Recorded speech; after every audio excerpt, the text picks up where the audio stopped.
초등부 이은서입니다. 시편 95편입니다. 오라, 우리가 여호와께 노래하며 우리의 구원의 반석을 향하여 즐거이 외치자.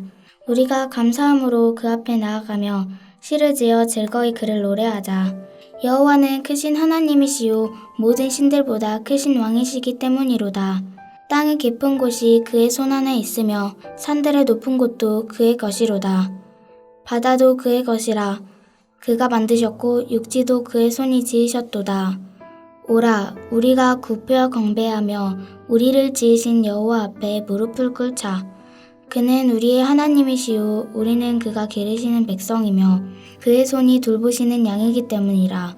너희가 오늘 그의 음성을 듣거든 너희는 무리바에서와 같이 또 광야에서 마사에서 지냈던 날과 같이 너희 마음을 완악하게 하지 말지어다. 그때 너희 조상들이 내가 행한 일을 보고서도 나를 시험하고 조사하였도다.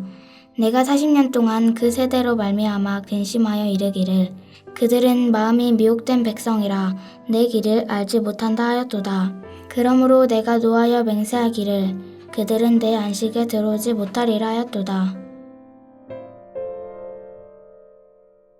하늘에 계신 우리 아버지여, 이름이 거룩히 여김을 받으시오며 나라가 임하옵시며 뜻이 하늘에서 이룬 것 같이 땅에서도 이루어지이다. 오늘날 우리에게 일용할 양식을 주옵시고 우리가 우리에게 죄 지은 자를 사하여 준 것 같이 우리 죄를 사하여 주옵시고 우리를 시험에 들게 하지 마옵시고 다만 악에서 구하옵소서. 대개 나라와 권세와 영광이 아버지께 영원히 있사옵나이다. 아멘.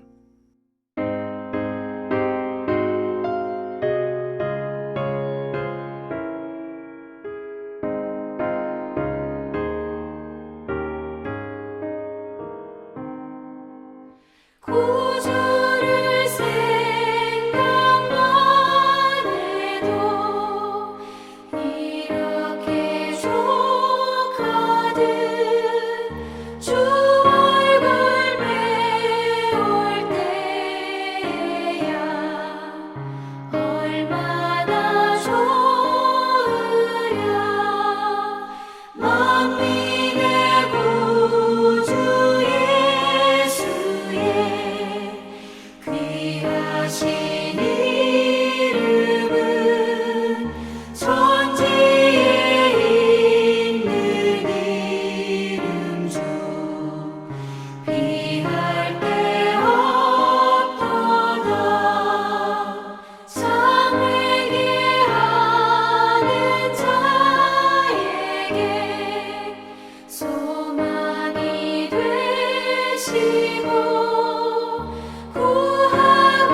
찾는 자에게 기쁨이 되신다.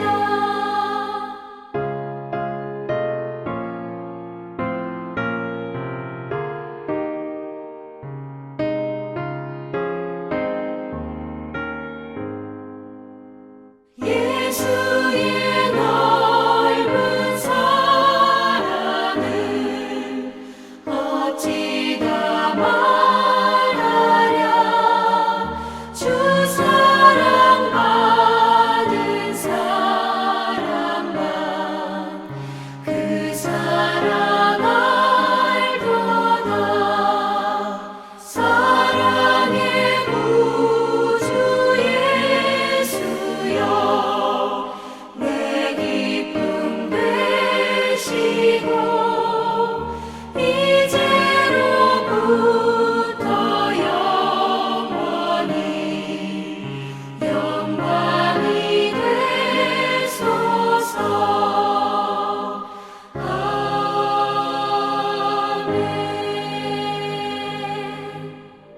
오늘 함께 나눌 말씀은 마태복음 14장 13절에서 16절 말씀입니다. 예수께서 들으시고 배에 타고 떠나사 따로 빈들에 가시니 무리가 듣고 여러 고을로부터 걸어서 따라간지라. 예수께서 나오사 큰 무리를 보시고 불쌍히 여기사 그 중에 있는 병자를 고쳐 주시니라. 저녁이 되매 제자들이 나와 이르되 이곳은 빈들이요 때도 이미 저물었으니 무리를 보내어 마을에 들어가 먹을 것을 사 먹게 하소서. 예수께서 이르시되 갈 것 없다. 너희가 먹을 것을 주라. 아멘. 호주는 사계절 모두가 온화한 기운을 가지고 있다고 합니다. 저는 가본 적이 없어서 모르겠는데 그렇다고 하네요.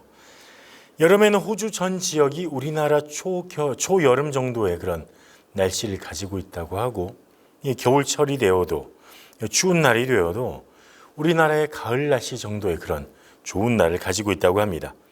그래서 사계절 모두 꽃이 필 수 있는 아주 훌륭한 환경을 가지고 있습니다. 그렇기 때문에 호주에 처음에 발을 디뎠던 유럽인들은 이렇게 꽃이 많이 피는 땅, 사계절에 꽃이 있는, 1년 내내 꽃이 있는 이런 곳에 벌을 키우면 좋겠다. 양봉을 하자. 이런 생각을 했다고 합니다. 그래서 서둘러서 벌통을 유럽에서 옮겨왔습니다. 첫 1년 동안은 벌들은 열심히 일을 했습니다. 1년 내내 꽃에 꿀을 딴 거죠. 꿀의 양도 엄청나게 많았습니다. 하지만 그 이듬해부터 웬일인지 이 꿀벌들이 꿀을 따러 가지 않는 것입니다. 열심히 일을 하지 않는 거죠. 그냥 빈둥빈둥 집에서 노는 것이었습니다. 벌꿀의 생산에는 신경도 쓰지 않았습니다. 벌꿀을 비축해 놓을 생각도 하지 않았습니다. 왜냐하면 지천에 1년 내내 먹을 수 있는 꽃이, 꿀이 있었기 때문입니다.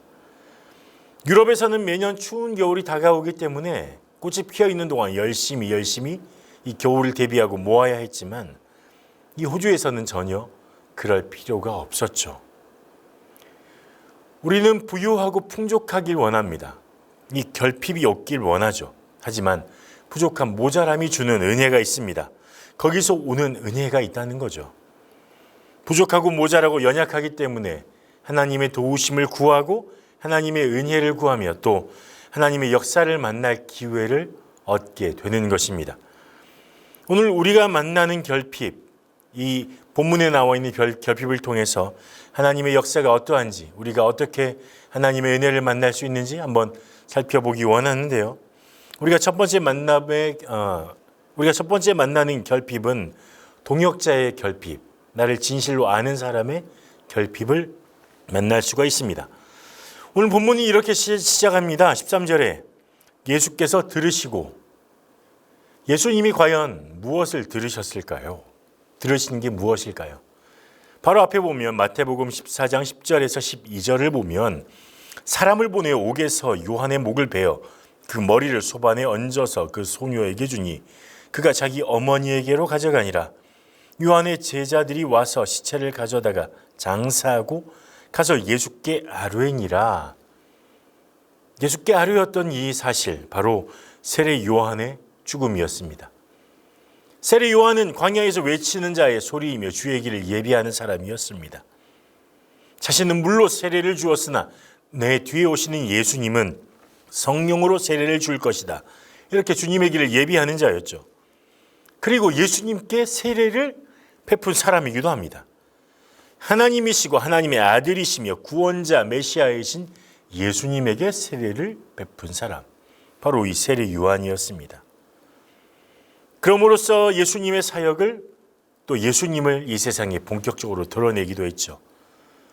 비록 세례 요한과 예수님의 접촉이 많이 기록되어 있지는 않습니다. 또 예수님에 대해서 정확하게, 예수님과 세례 요한의 관계에 대해서 정확하게 알려지지도 않았습니다. 하지만 세례 요한은 예수님의 사역을 준비하는 마중물의 역할을 감당했습니다. 얼마나 세례 요한과 예수님이 친밀감을 가지고 교제했는지 알 수는 없으나 분명한 것은 세례 요한은 예수님의 사역을 예비하는 일을 했을 뿐만 아니라 하나님 나라의 새로운 시작을 여는 역할까지 감당했다는 것입니다. 그래서 세례 요한과 예수님은 밀접하게 연결이 되어 있습니다. 그런데 그런 세례 요한이 헤롯의 손에 죽임을 당했습니다. 예수님의 사역의 본격적인 시작을 알리며 또 예수님의 사역의 시작을 열어준 세례 요한, 예수님의 공생의 첫 걸음에서 중요한 역할을 감당했던, 그래서 동역자였던 세례 요한, 그가 죽임을 당했습니다. 결핍이 되었죠. 예수님의 마음은 어떠셨을까요? 단지 예수님의 구원 사역을 준비하는 도구, 그런 사람으로 여기지는 않으셨을 것입니다. 왜냐하면 예수님은 세례 요한에게 친히 세례를 받으실 만큼 세례 요한을 신뢰하고 있었기 때문입니다. 세례 요한의 인성뿐만 아니라 그의 하나님에 대한 마음과 진실성도 아셨을 것입니다. 그래서 세례 요한의 세례를 허용하신 거죠. 그를 통해서, 그 세례를 통해서 일하시는 거죠. 세례 요한이 죽임당했다는 사실, 예수님이 미리 알고 계셨을지라도 그 동역자의 죽음, 예수님의 중요한 사역을 열어준 길을 예비한 세례 요한의 죽음은 커다란 충격으로, 상처로 남았을 것입니다. 하지만 예수님은 그 아픔에 머물러 있지 않으셨습니다. 제자들이 배반했을 때도 예수님은 그 아픔을 모두 껴안고 십자가로 걸어가셨습니다. 비참함 속에서도 모든 것들을 끌어안는 사랑으로 십자가를 감당하신 것이죠. 예수님은 그 아픔에서 좌절하거나 낭망하고 앉아있지 않고 배를 타고 떠나셨습니다. 예수님은 하나님 나라를 이루어가는 동역자였던 세례 요한의 죽음을 접하고 나서 떠나신 거죠. 거길래 머물러 있지 않았습니다. 마태복음 17장 그리고 누가복음 9장, 마가복음 9장에 나타나는 공통적인 사건이 있습니다. 바로 예수님이 변형되신 사건입니다. 근데 여기서 베드로가 무엇라고 했습니까?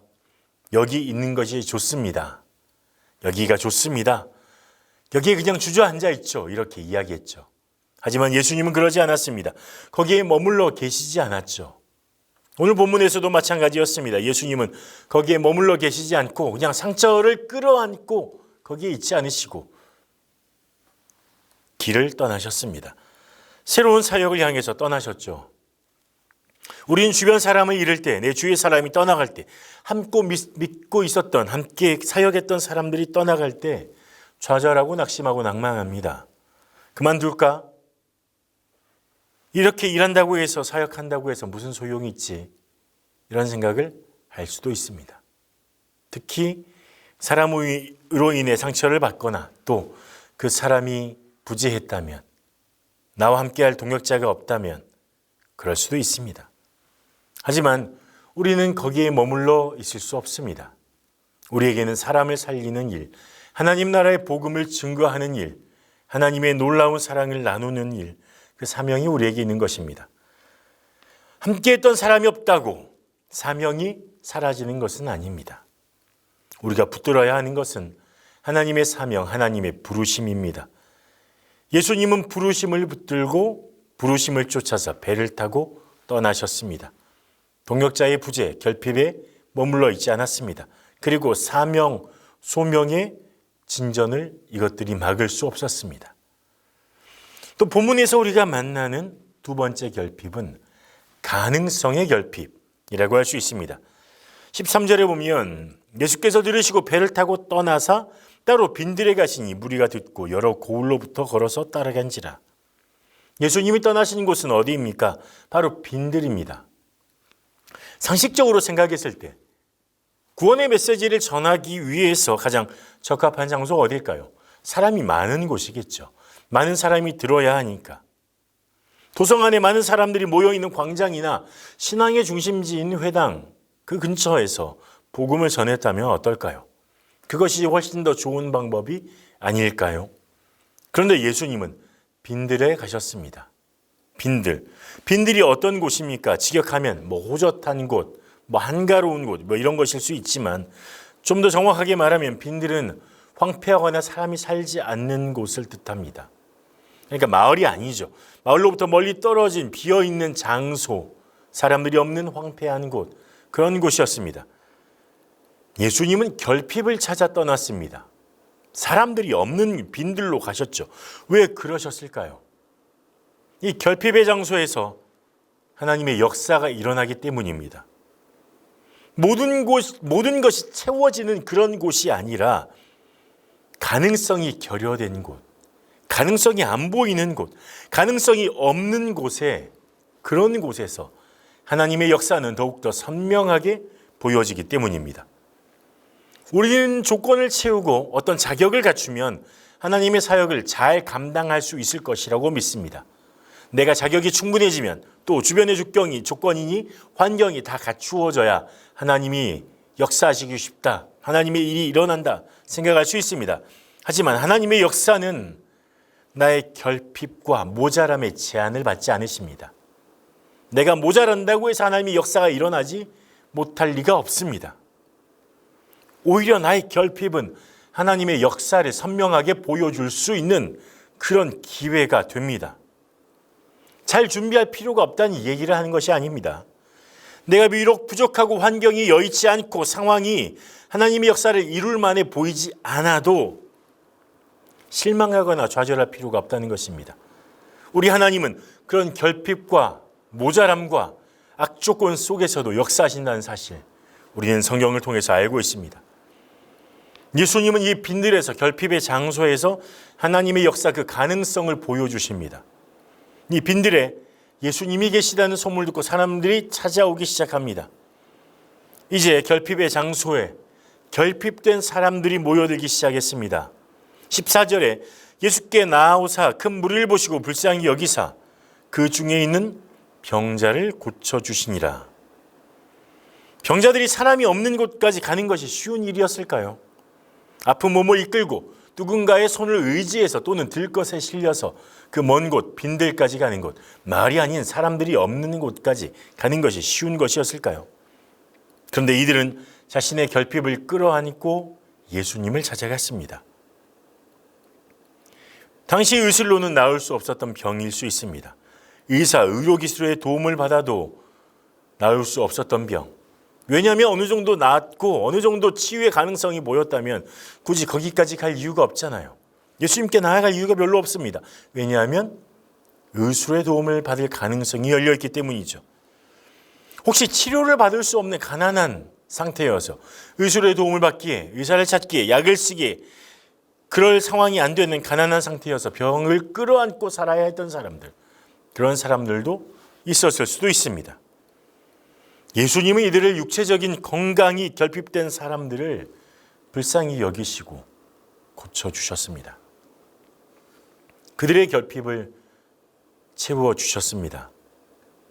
치료와 회복의 가능성이 없었던 이들을 치료로, 회복으로 고쳐주신 거죠. 그것뿐입니까? 15절에 보면 저녁 이름에 제자들이 나와 이르되 이곳은 빈들이요 때도 이미 저물었으니 무리를 보내어 마을에 들어가 먹을 것을 사 먹게 하소서 라고 말합니다. 제자들뿐만 아니라 모여있는 수많은 사람들, 5,000명의 사람들을 먹여야 하는 일용할 양식에 대한 결핍이 생겼습니다. 먹을 것이 없습니다. 그리고 우리가 너무나 잘 아는 오병이어의 기적, 보리떡 5개와 물고기 2마리로 5,000명, 남자만 5,000명입니다. 아이들과 여성까지 합친다면 굉장히 많은 숫자, 그들을 먹이셨습니다. 오늘 본문이 우리에게 가르쳐주는 것을 한 문장으로 정의를 해본다면 이렇게 될 것 같습니다. 결핍, 없음으로 인해서 만나는 은혜와 능력이 있다. 결핍, 없음으로 인해서 만나는 은혜와 능력이 있다. 이것입니다. 우리 모두에게는 무엇인가 모자랍니다. 무엇인가 결핍되어 있습니다. 그런데 그 결핍 때문에 좌절하기도 하고 스스로에게 실망하기도 합니다. 때로는 포기하기도 하죠. 하지만 우리가 우리의 모자람을 알고 예수님을 찾을 때, 빈들을 향해서 나아갈 때, 나의 연약함을 인정하고 나의 모자람을 인정하고 주님 앞에 나아갈 때 우리는 예수님의 채우시는 역사를 만날 수 있게 되는 것입니다. 나에게 모자람, 결핍이 있는 것은 오히려 하나님의 역사를 보여줄 수 있는, 선명하게 하나님의 역사가 일어나는 것을 드러낼 수 있는 그런 가능성을 보여주는 것입니다. 나의 결핍이 바로 하나님이 일하시는 기회가 될 수 있다는 것입니다. 어떤 결핍을 가지고 계십니까? 우리는 나의 결핍을 가지고 빈들로 나아가야 합니다. 아무것도 없는 것 같으나 거기에 모든 것인 예수님이 계십니다. 내 결핍을 끌어안고 주저앉지 말고 예수님께 나아가는 여러분 되시길 축복합니다. 기도하겠습니다. 하나님께서는 나의 연약함을 아십니다. 내가 나의 결핍으로 좌절하거나 낭망하지 않고 오히려 부족하고 모자라고 연약함을 깨달았을 때에 주님께 나아가서 빈들로 나아가서 예수님의 도우심을, 만지심을, 채워주심을, 회복하심을 만날 수 있도록 도와주시옵소서. 주님의 은혜로, 사랑으로, 능력으로 덮어주시옵소서. 예수님 이름으로 기도합니다. 아멘.